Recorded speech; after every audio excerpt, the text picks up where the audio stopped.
Hola a todos, Dios los bendiga. Qué bueno es estar conectados en este día sábado santo.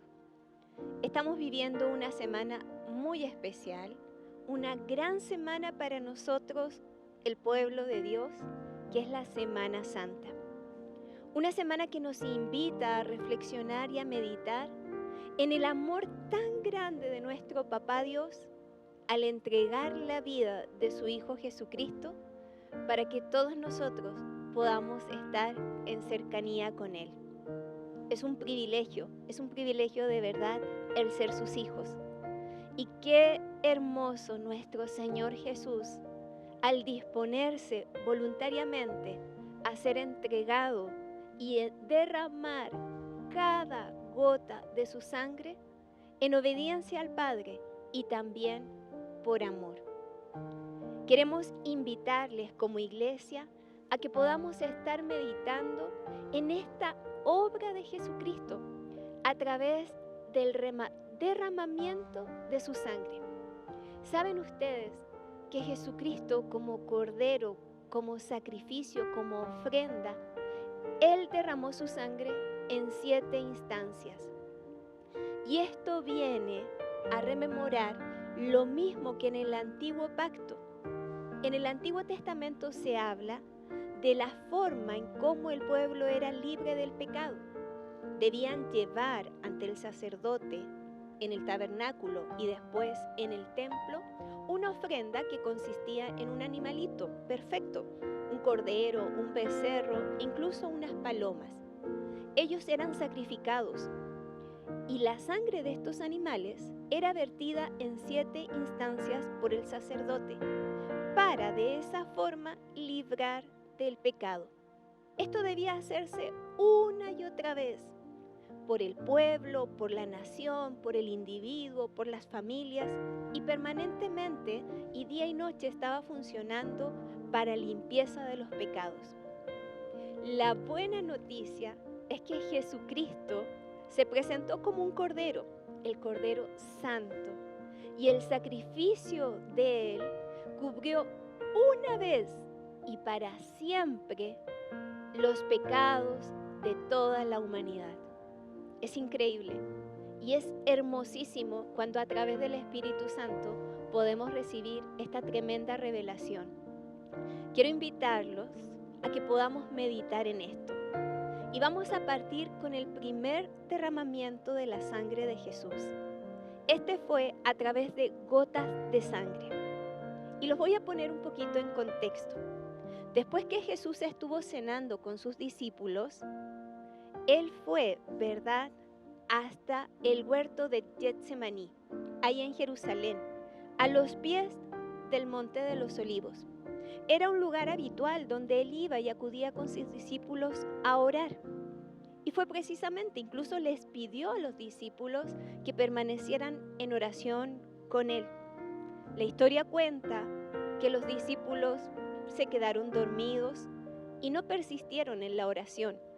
Jesús quedó solo orando y oraba tan intensamente, oraba, ¿verdad?, en una agonía tan grande que Él llegó incluso a sudar gotas de sangre. Es un fenómeno que a nivel clínico se describe como hematidrosis. Y vamos a leerlo en la palabra de Dios.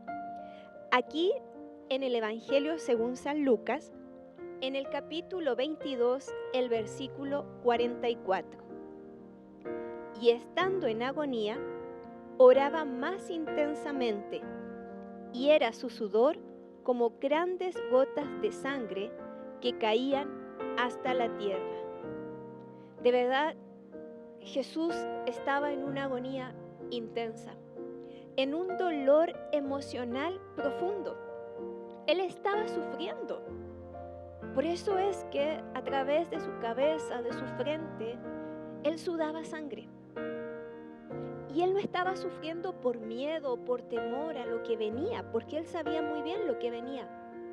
Él estaba sufriendo porque en el minuto en que eso fuese realizado, cuando Él cargase sobre sí mismo los pecados de toda la humanidad, iba a ser un momento en que Él iba a estar separado de su papá, de su Padre, de su Papito Dios, porque el pecado que él iba a cargar le impedía estar cerca de su Papá Dios. Dios es santo, él no convive con el pecado, y esa separación le producía un dolor, una agonía tremenda.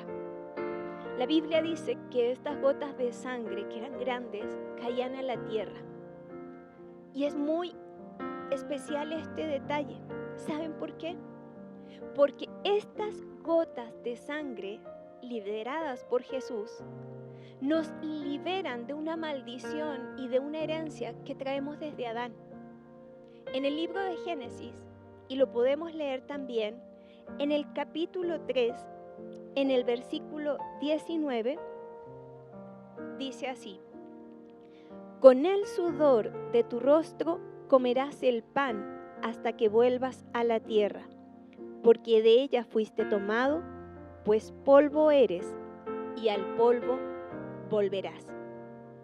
Había una maldición después del pecado, y ese pecado, ¿verdad?, traía como consecuencia la escasez, la improductividad. Íbamos a tener que trabajar y esforzarnos muchísimo para vencer esa escasez. Las gotas de sangre de Jesucristo en el Getsemaní nos liberan de la maldición de la escasez. Y ahora con Jesucristo somos libres para vivir en abundancia, en fructificación, tal como Él lo señala. Recordemos que la Biblia dice que Jesús vino para darnos vida y vida en abundancia. Por lo tanto, nuestro trabajo es un trabajo que con Él va a ser fructífico. Con Él vamos a multiplicar, con Él vamos a abundar. Con el Señor Jesús vamos a sobreabundar. Eso es lo que el Señor Jesús ganó a través de este derramamiento. Y qué importante es que nos apropiemos de esto, porque somos libres de la escasez. A través de la sangre de Cristo tenemos libertad para ser abundantes y para vivir en la multiplicación. Yo quiero invitarte a que tú puedas, ¿verdad?, apropiarte de esta gran verdad para que tu vida sea una vida fructífica, para que tu vida sea una vida en abundancia, para que tu vida refleje lo que Jesús ya hizo por ti y por mí. De verdad, que Dios les bendiga y que podamos experimentar esta libertad hermosa que Jesucristo nos entregó.